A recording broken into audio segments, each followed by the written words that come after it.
গল্পটি শুরু হয় রিয়া নামের একটি মেয়েকে নিয়ে যে আইনজীবী হওয়ার জন্য পড়াশোনা করছিল। হ্যারির বাবা গাড়ি মেরামত করতেন আর রিয়ার মা বাড়ির দেখাশোনা করতেন। সে ছিল একমাত্র সন্তান, তাই দুজনেই তাকে খুব ভালোবাসত।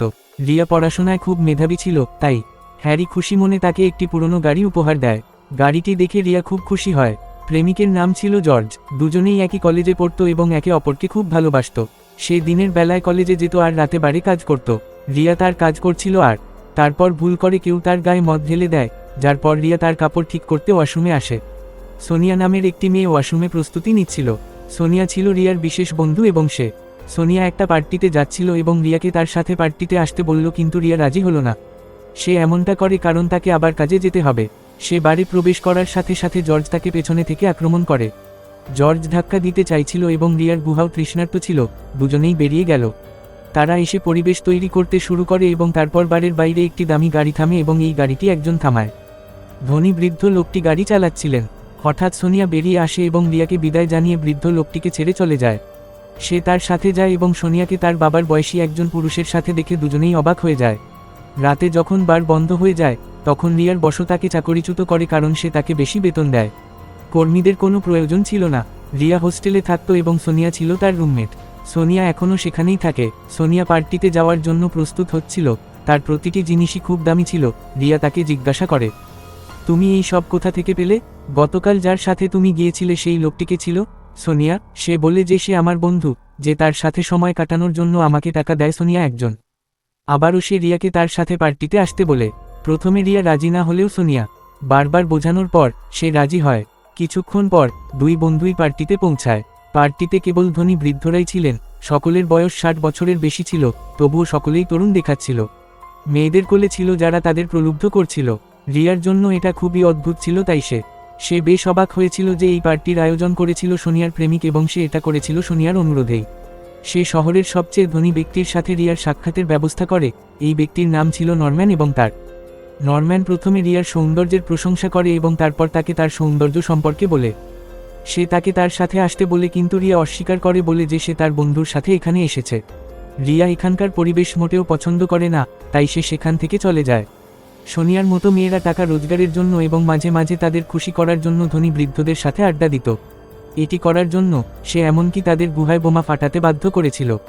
পরের দিন যখন রিয়া জর্জের সাথে ছিল, তারপর সে নরম্যানের কাছ থেকে একটি ফোন পায় যে রিয়ার সাথে বন্ধুত্ব করতে চেয়েছিল এবং বিনিময়ে সে অনেক কিছু পেতে পারত, কিন্তু রিয়া রেগে তা প্রত্যাখ্যান করে। রিয়া হোস্টেলে আসে। সে সোনিয়ার উপরও রেগে যায় কারণ সে নিজেই রিয়ার নম্বর নরম্যানকে দিয়েছিল। সোনিয়া বলে যে সে শহরের সবচেয়ে ধনী ছেলে, সব মেয়েরা তার কাছে যেতে চায়, কিন্তু সে তোমার জন্য পাগল। যদি তুমি তাকে খুশি করো তাহলে তুমি কঠোর পরিশ্রম ছাড়াই সবকিছু অর্জন করতে পারবে। এই কথা শুনে রিয়া গভীর চিন্তায় পড়ে গেল এবং তারপর সোনিয়া তাকে বলল যে তোমার একবার যাও, ওর সাথে দেখা করো। যদি তোমার পছন্দ না হয় তাহলে আর বেশি দূর যেও না। রিয়া ওর কথা পছন্দ করল এবং পরের দিন ভালোভাবে তৈরি হয়ে নরম্যানের কাছে পৌঁছালো। নরম্যান আজ প্রথমবার রিয়ার সাথে দেখা করছিল, তাই সে তার ব্যক্তিগত বিমানে তাকে অন্য দেশে খাবারের জন্য নিয়ে যাচ্ছিল। প্লেনে সে রিয়ার কাছে যাওয়ার চেষ্টা করে, কিন্তু রিয়া এর জন্য প্রস্তুত ছিল না। নরম্যান রিয়াকে সবচেয়ে দামি হোটেলে খাবারের জন্য নিয়ে এসেছিল। এটা দেখে রিয়া অবাক হয় কারণ সে দিনরাত কাজ করলেও এমন জায়গায় আসতে পারে না। খাওয়ার পাশাপাশি দুজনেই অনেক কথা বলে। খাওয়ার পর নরম্যান তাকে $5000 চেক দেয় তার সাথে সময় কাটানোর জন্য। এটা দেখে রিয়া বাকরুদ্ধ হয়ে যায়। পরের দিন রিয়ার বন্ধুরা তাকে জিজ্ঞাসা করে নরম্যান তার সাথে কি করেছে। রিয়ার আরেক বন্ধুর নাম মলি এবং সেও কিভাবে টাকা আয় করত। রিয়া তাদের সবকিছু বিস্তারিতভাবে বলে। কিছুক্ষণ পর রিয়া ক্লাসে ছিল, কিন্তু তার মনোযোগ পড়াশোনার দিকে কম, নরম্যানের দিকে বেশি ছিল। নরম্যান যেভাবে তার যত্ন নিয়েছিল তা রিয়ার মন জয় করে নিয়েছিল। সে সোনিয়া এবং মলিকেও এই বিষয়ে জানায়, যার ফলে সোনিয়া তাকে বলে যে নরম্যান তাকে নরম্যানের সাথে রাত কাটানোর পরামর্শ দেয় যাতে রিয়া আরও বেশি অর্থ উপার্জন করতে পারে।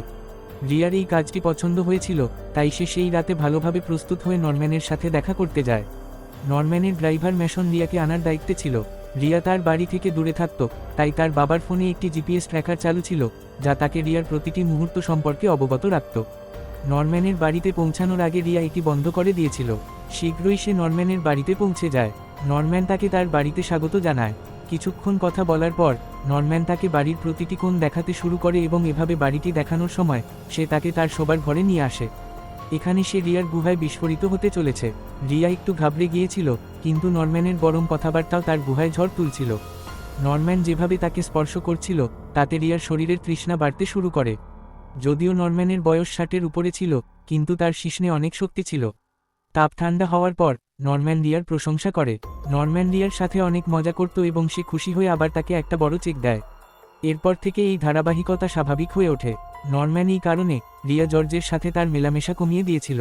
দুজনেই প্রতি রাত একসাথে কাটাতে শুরু করে। রিয়া নরম্যানকে তার হ্রদ থেকে জল দিয়ে খুশি করত এবং বিনিময়ে নরম্যান তাকে বড় চেক এবং দামি উপহার দিত। একদিন জর্জ রিয়ার সাথে দেখা করতে আসে। সে রিয়ার গুহায় বিস্ফোরণ ঘটাতে চেয়েছিল, কিন্তু রিয়া পড়াশোনার অজুহাত দেখিয়ে তা এড়িয়ে যায়। রিয়ার কানে হীরার গড়া দেখে সে তাকে এগুলো সম্পর্কে জিজ্ঞাসা করে। রিয়া মিথ্যা বলে যে সোনিয়া আমাকে এগুলো দিয়েছে। জর্জ সন্দেহ করে, কিন্তু সে কিছুই বলে না। কয়েকদিন পর জর্জ বারে এসে রিয়াকে খুঁজতে থাকে, কারণ রিয়া তাকে বলেনি যে তাকে চাকরি থেকে বরখাস্ত করা হয়েছে। বারে সে রিয়ার পরিবর্তে সোনিয়াকে খুঁজে পায়। সে সোনিয়াকে রিয়ার কথা জিজ্ঞাসা করে। সোনিয়া বলে যে আমি জানি না সে কোথায়। জর্জ রিয়ার ঘরে গিয়ে অপেক্ষা করার সিদ্ধান্ত নেয়। গভীর রাতে নরম্যানের সাথে দেখা করার পর রিয়া যখন রুমে আসে, তখন জর্জকে দেখে সে অবাক হয়। জর্জ যখন জিজ্ঞাসা করে, সে মিথ্যা বলে যে আমি সোনিয়ার সাথে ছিলাম। এই কথা শুনে জর্জ বুঝতে পারে যে রিয়া তার সাথে প্রতারণা করছে। সে তাকে যুক্তি দেওয়ার চেষ্টা করে, কিন্তু জর্জ তার সাথে সম্পর্ক রাখতে অস্বীকার করে। গাড়ি ভাঙার পর সে সেখান থেকে চলে যায়। পরের দিন সন্ধ্যায় সে আবার নরম্যানের সাথে ছিল। রিয়ার কাজে খুশি হয়ে নরম্যান তাকে একটি নতুন গাড়ি উপহার দেয়। এটা দেখে রিয়ার খুশির সীমা রইল না। এরপর দুজনেই বাড়ির ভেতরে এসে একে অপরের সাথে প্রেম করতে শুরু করে। নরম্যান চাইতো রিয়া যেন তাকে ভালোবাসার সাথে শ্বাসরোধ করে, যাতে নরম্যান আরও মজা করতে পারে, কিন্তু রিয়া তা করতে পারে না। এই কারণে নরম্যান তাকে খুব কম টাকা দেয়। রিয়া যখন জিজ্ঞেস করে, তখন সে বলে যে আমার কিছু ইচ্ছা আছে। যদি তুমি সেগুলো পূরণ করতে না পারো, তাহলে আমি তোমাকে বিনামূল্যে টাকা দিতে পারবো না।